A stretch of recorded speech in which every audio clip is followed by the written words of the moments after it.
From VPM News in Richmond, I'm Craig Carper. Joining me now is Richmond Times-Dispatch columnist and VPM's political analyst, Jeff Shapiro. Jeff, good morning. Hi there, Craig. We've got to stop meeting like this. Yeah, someday. Jeff, the General Assembly is back, called into special session by Governor Ralph Northam to balance the COVID-racked budget and to take the first steps toward police reform. Perhaps it's no surprise that the legislature quickly erupted into partisan squabbling. So we started on Tuesday. The governor gave his budget report to the Assembly, making official all the bad news that we've been hearing for weeks, if not months now. A huge hole, $2.7 billion. We can talk about that as well. The legislature convenes in special settings in which the members socially distance. The Senate at the Science Museum of Virginia, the House at the Siegel Center, home of the VCU Rams basketball team, your alma mater. Basically a free throw shot from one venue to the other. And it was not long before procedural fusses erupted in the House and the Senate, with the Republicans suggesting that the Democrats are needlessly trying to control the narrative, maybe even leave open the possibility of getting into lots of issues and areas that have nothing to do with COVID, the budget, and police reform. The Senate was in session for several days. That included virtual meetings of committees and in-person meetings of the Senate itself. House was in session very briefly, then quit. It'll return to Richmond next week, though that meeting is expected to be virtual over the objections of Republicans. What is clear in all of this is that there is no consensus among Democrats on how to proceed on police reform and some of these steps demanded by the COVID pandemic. For example, the Senate Labor and Commerce Committee, which is a fairly business-friendly, though Democrat-dominated committee, killed by a lopsided vote a bill proposed by a Northern Virginia Democrat, Barbara Favola, that would allow paid sick leave for those recovering from COVID or who have members of their family struggling with the disease. The House is expected to consider a similar bill. Now, the Republicans, again, out of power, really focused on COVID and police reform. They've been pushing for greater accountability by the parole board, arguing that the new narrative under Democratic hegemony is that violent, dangerous criminals are being cut loose.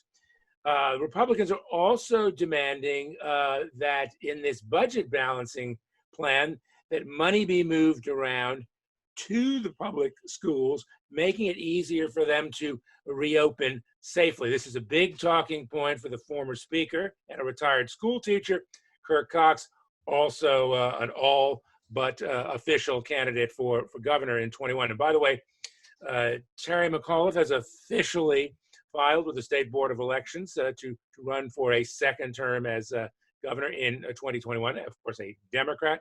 And Tim Hugo, the last Republican to represent Fairfax County until his defeat in 19, has indicated he's going to be running for lieutenant governor.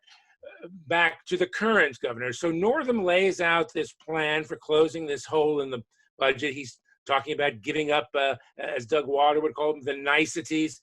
That includes free community college for those Virginians performing public service. He also diverts about $500 million that was supposed to go to public schools elsewhere.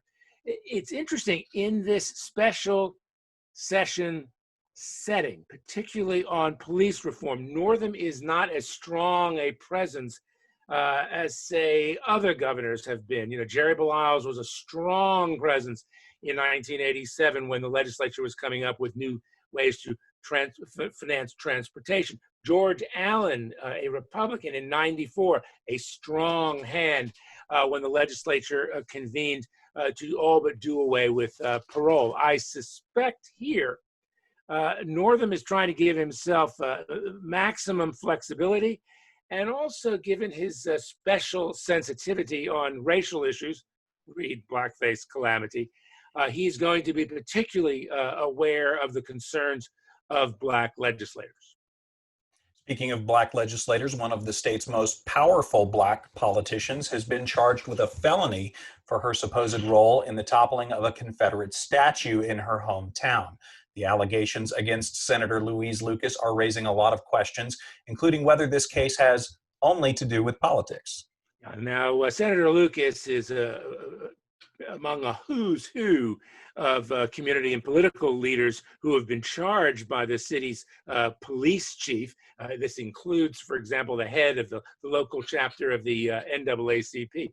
The timing of this announcement, coming on the eve of the special session, has aroused considerable suspicion that perhaps this was a determined effort to generate not only maximum exposure for these allegations, but maximum embarrassment, particularly for Senator Lucas, who's the president pro tempore of the Senate. And there are all sorts of questions as well about the case. Lucas was nowhere near the statue when it was pulled down by protesters.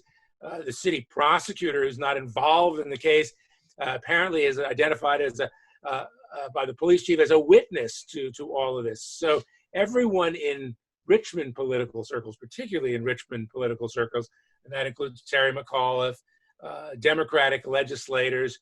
By the way, Lucas is McAuliffe's campaign treasurer. They're all rallying around the senator and say this is nothing but, just a cooked up case. Louise Lucas is a fighter. And in the city like Portsmouth, most of the time when you're fighting with fellow Democrats.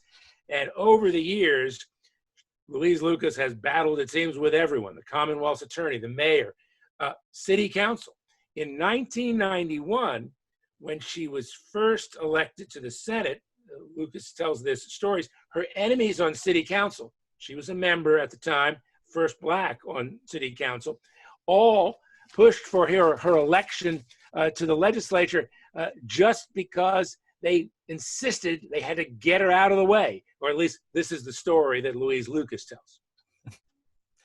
And Jeff, finally, the mayoral election in Richmond is taking another wild turn, with one of the candidates demanding a criminal investigation into a no-bid contract to remove Confederate monuments that was awarded to a firm tied to a $4,000 donor to Mayor LeVar Stoney's campaign. This candidate, of course, is Kim Gray, a member of City Council. She submitted this request to Colette McEachin, the City Commonwealth's attorney, earlier this week. The TD's Mark Robinson has been piecing together this story, connecting the dots, if you will. The mayor's office insists nothing is wrong with this, that the mayor, Mr. Stoney, was operating under emergency conditions, given the chaos and the upheaval that we were seeing around the city. That the reason this package was put together, this $1.8 million package was put together, is because the city was going to have to bring in crews from outside Virginia to do this politically sensitive job. The administration says local firms, at least 6 of them, turned it down, fearing reprisals and worries about the safety of staff as well. In this crowded mayoral field, there are 5 people who want to replace Stoney as mayor. Gray needs to make this a 2-person race, and perhaps this kerfuffle over this contract is a way to do it. It sort of bundles together all of the concerns that one hears about Stoney, that he's bungled the protests, the management of the police, protection of property, that he cuts corners. He's a transactional politician who's thinking only of running for governor one day. And certainly the unrest and COVID has changed the focus of this campaign, but of course it all comes back to Stoney. And as they say in politics, you don't hire a challenger, you fire an incumbent. And that really is Gray's challenge. All right, thanks to Jeff Shapiro, political columnist at the Richmond Times-Dispatch. Jeff, we will catch up again next week. Good weekend to you. You as well.